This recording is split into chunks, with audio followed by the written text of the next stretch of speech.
अस्सलाम वालेकुम students. Inspire college से मैं हूं सलमान हबीब। आज हम जिस टॉपिक को डिस्कस करने वाले हैं, कहा जाता है कि ये बड़ा कॉम्प्लिकेटेड टॉपिक है, लेकिन इंशाल्लाह आज की इस वीडियो के कंप्लीट होने के बाद ये टॉपिक कॉम्प्लिकेटेड नहीं बल्कि बड़ा आसान हो जाएगा।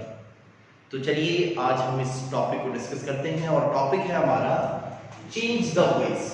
टॉपिक है चेंज द वॉइस या फिर active voice, active and passive voice, active and passive voice. ये बीकॉम में आता है, 9th में आता है और उसके अलावा जितने भी हमारे एग्जाम्स होते हैं, कॉम्पिटिटिव एग्जाम्स हैं, बीए है या कोई भी ऐसे जो है एग्जाम्स हैं, उनमें ये सवाल पूछा जाता है। तो आज हम इसे इजी तरीके से पढ़ेंगे। मैं इसके मेथड वाइज आपको सिखाऊंगा इंशाल्लाह, और जब मेरे साथ मेथड कंप्लीट हो जाएंगे तो उसके बाद आपको बिल्कुल भी थोड़ी सी भी इसमें प्रॉब्लम नहीं रहेगी, ये मेरा वादा है आप लोगों से। तो चलिए शुरू करते हैं। सबसे पहले हम देखते हैं कि what is active voice. Active voice होता क्या है? तो active voice, active is a sentence in which we perform something, whereas passive is a sentence in which something is performed by us. इस तरह से कुछ साउंड दिए जाते हैं। तो हम देखते हैं एक्टिव वॉइस साउंड का स्ट्रक्चर क्या होता है। जब भी हम एक्टिव वॉइस साउंड की बात करते हैं तो इसमें स्ट्रक्चर सबसे पहले हमेशा सब्जेक्ट होता है।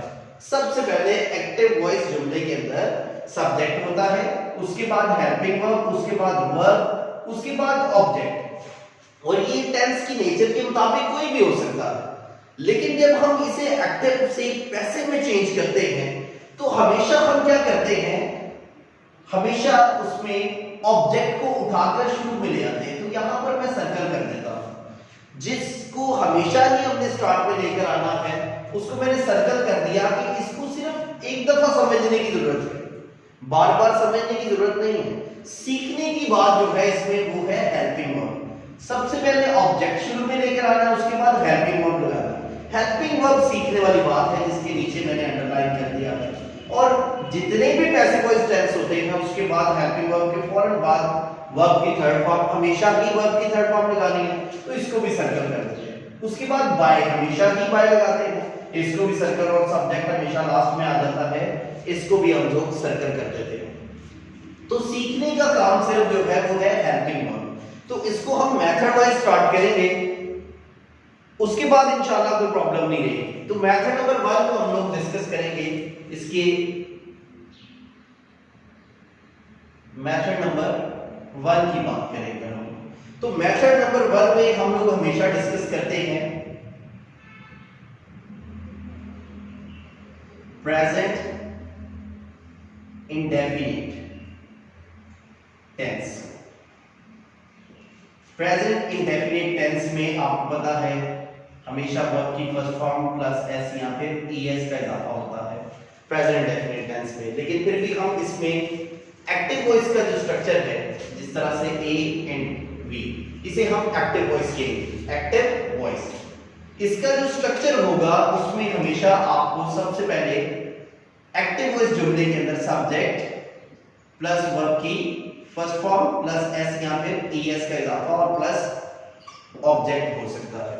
इस तरह से हमारा एक्टिव वॉइस का स्ट्रक्चर होगा। जब हम इसे पैसिव में चेंज करेंगे, लाइक पैसिव वॉइस बनाएंगे जब इसका, तो सबसे पहले हमने क्या किया था, ऑब्जेक्ट को उठाकर हमेशा हमने शुरू में ले आना। प्लस क्या करेंगे हम लोग, ऑब्जेक्ट के बाद हेल्पिंग वर्ब का इस्तेमाल करेंगे।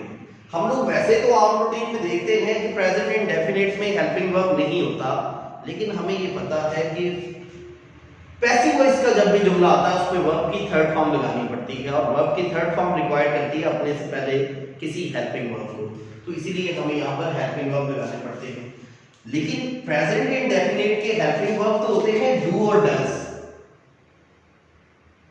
तो डू और डज हमें इजाजत नहीं देते कि हम उनके बाद वर्ब की थर्ड फॉर्म इस्तेमाल करें, इसीलिए हमें प्रेजेंट के इज एम आर वाला हेल्पिंग वर्ब इस्तेमाल करना पड़ता है। इज एम आर वाला, ये इसका पॉजिटिव जुमला है।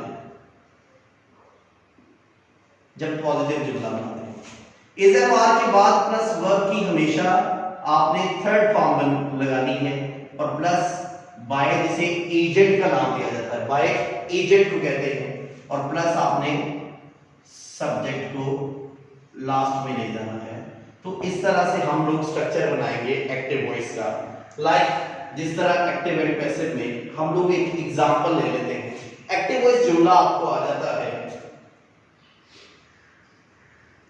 अहमद सेल्स, अहमद सिंगुलर है तो सेल्स, ईटेबल गुड्स। तो अहमद सेल्स ईटेबल गुड्स, इसको हम इस तरह करके देखते हैं। सबसे पहले तो हमने लगाया इसमें सब्जेक्ट यानी डूअर वर्ड है, उसके बाद वर्ब की फर्स्ट फॉर्म प्लस एस का इजाफा, उसके बाद ईटेबल गुड्स हमारा ऑब्जेक्ट है। तो देखिए 1 2 3 4, यहां पर भी 1 2 3 और ये 4। तो हमें पता चल गया ये तो प्रेजेंट डेफिनेट का जुमला है। तो इसको चेंज कैसे करेंगे? जब भी हम इसे पैसिव वॉइस में चेंज करेंगे तो पैसिव वॉइस में चेंज करने के लिए सबसे पहले हम क्या करेंगे, ऑब्जेक्ट को उठाकर शुरू में ले लेंगे। तो हम यहां पर लिख देंगे ईटेबल गुड्स। अब गुड्स ज्यादा है तो आर लगा देंगे, are sold, sell sold, sold by, कौन बेच रहा था? अहमद। तो eatable goods are sold by Ahmad. तो इस तरह से हमारा जुमला बन गया। तो ये है इसका मेथड नंबर 1, यानी सबसे पहले हमने ऑब्जेक्ट को उठाकर शुरू में ले आए, उसके बाद हेल्पिंग वर्ब, उसके बाद वर्ब की थर्ड फॉर्म, उसके बाद एजेंट और उसके बाद सब्जेक्ट। 1 2 3 4 और ये 5, 1 2 3 4 और ये 5। तो बड़ा सिंपल है। अगर हम इसके स्ट्रक्चर पर बात करें तो इसी तरह इसके मेथड नंबर 2 की बात करेंगे हम लोग, बल्कि मेथड नंबर 2 से पहले हम लोग इसके नेगेटिव जुमले को भी डिस्कस कर लेते हैं। अगर इसमें नेगेटिव जुमला आ जाए तो फिर हम लोग कैसे इसे सॉल्व करेंगे। एक्टिव वॉइस जुमला आपको इस तरह से आ जाएगा, सब्जेक्ट प्लस हेल्पिंग वर्ब में डू और डज, क्योंकि एक्टिव वॉइस में तो डू और डज ही इस्तेमाल होते हैं, प्लस नोट का इस्तेमाल होता है इसमें, प्लस वर्ब की फर्स्ट फॉर्म। अब कोई एस या ईएस का इजाफा नहीं करेंगे, क्योंकि ऑलरेडी अगर हम सिंगुलर के हिसाब से देखें तो डज में हम ईएस का इजाफा कर चुके होते हैं। प्लस इसमें ऑब्जेक्ट लगा देंगे। जब हम इसे पैसिव में चेंज करेंगे तो हम लोग क्या करेंगे, सबसे पहले उठाकर ऑब्जेक्ट का इस्तेमाल करेंगे, प्लस क्या करेंगे, हेल्पिंग वर्ब। हेल्पिंग वर्ब हमने चेंज कर देनी है क्योंकि हमने लगानी है वर्ब की थर्ड फॉर्म। तो हेल्पिंग वर्ब आपके इज, एम और आर वाले ही आ जाएंगे, प्लस नोट, प्लस वर्ब की थर्ड फॉर्म, प्लस एजेंट और प्लस सब्जेक्ट। ये आप लोगों का स्ट्रक्चर होगा नेगेटिव जुमले के लिए। जिस तरह से हम अहमद वाले जुमले को ही डिस्कस कर लेते हैं। एक्टिव वॉइस में आता है अहमद एक है तो डज, नोट सेल,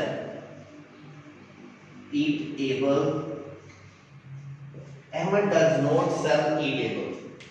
सबसे पहले हमने क्या किया, इसमें सब्जेक्ट लगा दिया, उसके बाद हेल्पिंग वर्ब, उसके बाद नेगेशन, उसके बाद वर्ब की फर्स्ट फॉर्म और उसके बाद ऑब्जेक्ट। इस तरह से हमने इसे जज कर लिया कि ये तो प्रेजेंट इंडेफिनिट वाला, यानी मेथड नंबर 1 का ही नेगेटिव जुमला है। तो हम लोग इसे सॉल्व करने चलते हैं। पैसिव वॉइस, पैसिव वॉइस जब बनाएंगे तो सबसे पहले ऑब्जेक्ट को उठाकर शुरू में लाएंगे, यानी ईट एबल्स, ज्यादा है तो are, not sold by Ahmad, eatables are not sold by Ahmad. तो सिंपली हमने सॉल्व कर लिया। सबसे पहले ऑब्जेक्ट को उठाकर शुरू में ले आए, हेल्पिंग वर्ब, नेगेशन, वर्ब की थर्ड फॉर्म, एजेंट और सब्जेक्ट। इस तरह से हम लोग इसका लिखेंगे। जब हम इसका इंट्रोगेटिव जुमला बनाते हैं, जब हम इसका इंट्रोगेटिव जुमला बनाते हैं तो इंट्रोगेटिव में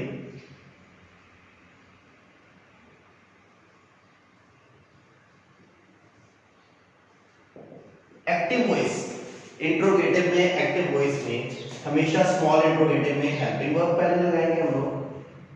हेल्पिंग वर्ब में डू और डज से जुमला आपको यानी स्टार्ट हुआ होगा, प्लस सब्जेक्ट लगाएंगे,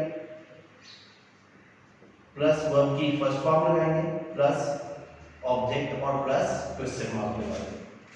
जब हम इसे पैसिव में चेंज करेंगे, पैसिव वॉइस में, तो फिर हम हेल्पिंग वर्ब ही शुरू में लगाएंगे। दोबारा भी हम लोग हेल्पिंग वर्ब, लेकिन हेल्पिंग वर्ब चेंज हो जाएंगे इज, एम या आर, प्लस हम लोग ऑब्जेक्ट प्लस वर्ब की third form plus by plus subject plus question mark. तो इस तरह से इसका स्ट्रक्चर बड़ा आसानी से हम लोग सॉल्व कर सकते हैं। हम लोग देखेंगे इसका एक्टिव वॉइस जुमला बनाकर अहमद वाला की जुमला एग्जांपल के लिए हम लोग देखते हैं। जिस तरह से वो कहता है, does Ahmad sell eatables, question mark. तो हम लोग इसे जब पैसिव में चेंज करेंगे तो पैसिव वॉइस में हम लोग लिखेंगे are eatable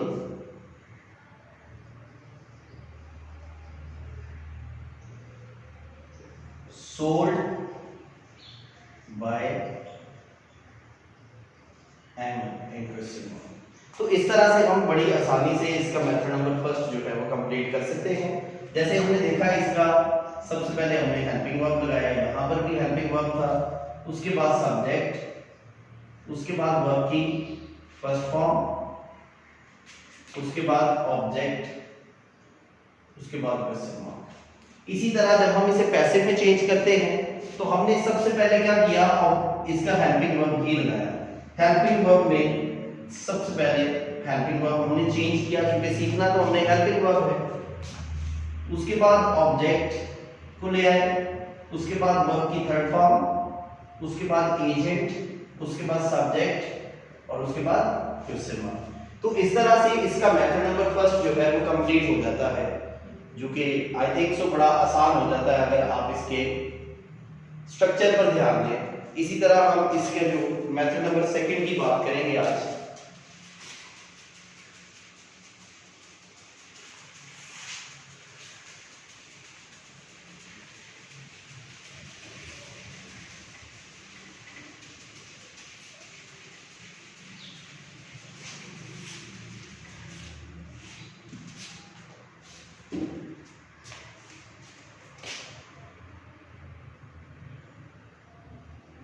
method number 2, method number 2 में हम लोग डिस्कस करेंगे पास्ट इंडेफिनिट। पास्ट इंडेफिनिट में जब भी आपको पॉजिटिव जुमला आता है यानी अफर्मेटिव, तो उसमें याद रखिएगा एक्टिव वॉइस जो जुमला होगा, एक्टिव वॉइस के अंदर सबसे पहले आपको सब्जेक्ट प्लस वर्ब की सेकेंड फॉर्म और प्लस ऑब्जेक्ट आया है। सब्जेक्ट प्लस वर्ब की सेकेंड फॉर्म और उसके साथ साथ ऑब्जेक्ट आता है। जब हम इसे पैसिव में चेंज करेंगे, पैसिव वॉइस में, तो सबसे पहले हमने रूल सीखा कि हम ऑब्जेक्ट को उठाकर शुरू में ले आएंगे। ये तो हम हमेशा ही करते हैं। प्लस हम लोग हेल्पिंग वर्ब लगा देंगे। हेल्पिंग वर्ब, अब जो पास्ट इंडेफिनिट है उसकी तो हेल्पिंग वर्ब डिड है, लेकिन डिड के बाद भी हम वर्ब की थर्ड फॉर्म तो नहीं लगा सकते, इसलिए हमें हेल्पिंग वर्ब देना पड़ता है वाज या फिर वर। प्लस हम लोग वर्ब की थर्ड फॉर्म लगाएंगे, प्लस एजेंट और प्लस सब्जेक्ट। इस तरह से हम लोग इसका एक्टिव वाला जुमला बना देंगे। जिस तरह से हम लोग बात करेंगे एक्टिव वॉइस जुमले के अंदर, इसका एग्जांपल ले लेते हैं।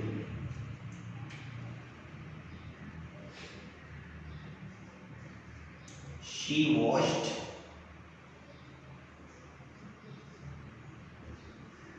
The clothes, she washed the clothes. सबसे पहले हमने क्या किया, सब्जेक्ट लगाया प्लस वर्ब की सेकंड फॉर्म लगा दी और उसके बाद ऑब्जेक्ट। तो देखिए स्ट्रक्चर सेम है, सब्जेक्ट वर्ब की सेकंड फॉर्म और ऑब्जेक्ट। ये बड़ा सिंपल है। जब हम इसे पैसिव में चेंज करते हैं तो हम लोग क्या करेंगे, ऑब्जेक्ट को उठाकर शुरू में ले आएंगे। ऑब्जेक्ट में हम लिखेंगे सबसे पहले द क्लॉथ्स, ज्यादा है तो वर, धोने को washed, third form the clothes were washed by she, उधर जाकर हमारा क्या हो जाएगा, her, the clothes were washed by her. तो सबसे पहले हमने ऑब्जेक्ट को उठाकर शुरू में ले आए, प्लस हमने क्या किया, हेल्पिंग वर्ब लगा दिया, प्लस वर्ब की थर्ड फॉर्म, प्लस एजेंट और प्लस सब्जेक्ट। 1 2 3 4 5, यहां पर देखिए 1 2 3 4 और ये 5। तो स्ट्रक्चर के बिल्कुल है मुताबिक। अगर हमें स्ट्रक्चर पता होता है और इस तरह से इसे चेंज करना आ जाता है तो इसी को तो बोलते हैं चेंज द वॉइस। इसका अगर नेगेटिव जुमला आ जाएगा, नेगेटिव जुमला,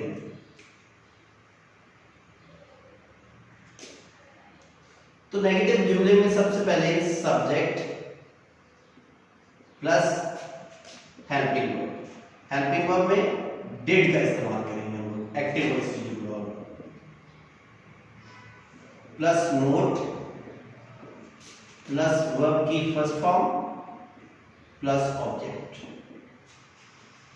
जब हम इसे पैसिव में चेंज करते हैं, पैसिव वॉइस में, तो सबसे पहले हम ऑब्जेक्ट को उठाकर शुरू में ले आएंगे, प्लस हेल्पिंग वर्ब लगाएंगे। हेल्पिंग वर्ब डिड चेंज होकर हमारे पास वॉज और वर्ब में चेंज हो जाएगा, वॉज ये वर्ब में, प्लस नोट का इजाफा करेंगे, प्लस वर्ब की थर्ड फॉर्म, प्लस एजेंट और प्लस सब्जेक्ट लगा देंगे। तो इस तरह से इसका स्ट्रक्चर कंप्लीट हो जाएगा। जैसे हम इसकी एग्जांपल भी करके देख लेते हैं। एक्टिव वॉइस जुमला जैसे हमने ऊपर लिखा, she did not wash the clothes, she did not wash the clothes. जब हम इसे पैसिव में चेंज करेंगे तो क्या करेंगे, द क्लॉथ्स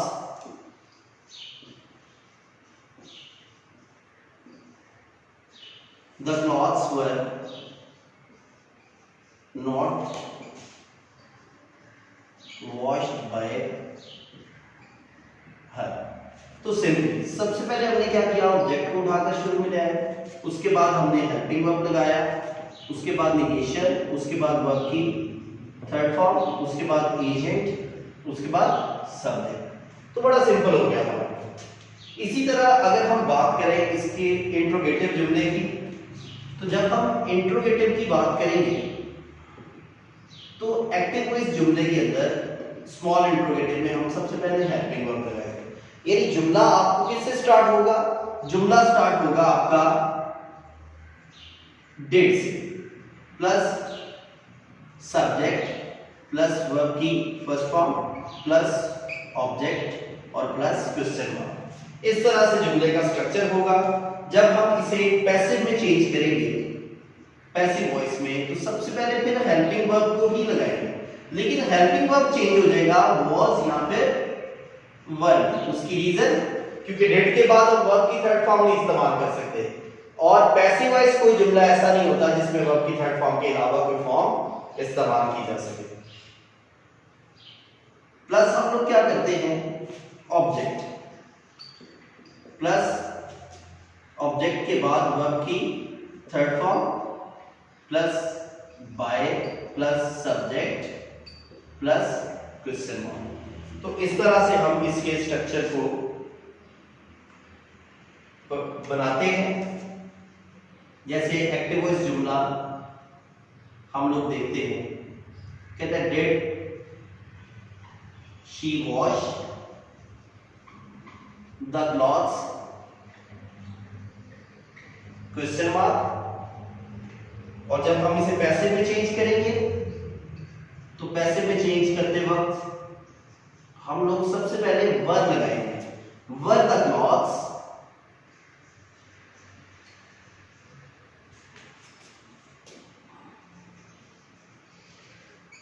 वॉश्ड बाय हर और क्वेश्चन। इस तरह से हम लोग इसको मेथड वाइज परफॉर्म करेंगे। अगर आप इसके स्ट्रक्चर को, इसकी चेंज करने के जो तरीके को आप लोग अंडरस्टैंड कर लें, प्रॉपर इसे समझ लें, इसे जो परफॉर्म करें, इसकी प्रैक्टिस करें, तो इंशाल्लाह एक्टिव पैसिव यानी चेंज वॉइस हमारे लिए प्रॉब्लम नहीं बन सकते, बल्कि ये हमारे लिए हेल्पफुल बन सकते हैं मैक्सिमम मार्क्स गेन करने के लिए। होप आपको ये दो मेथड समझ आए होंगे। नेक्स्ट वीडियो में इंशाल्लाह इसको नेक्स्ट कंटिन्यू करेंगे। Thank you so much.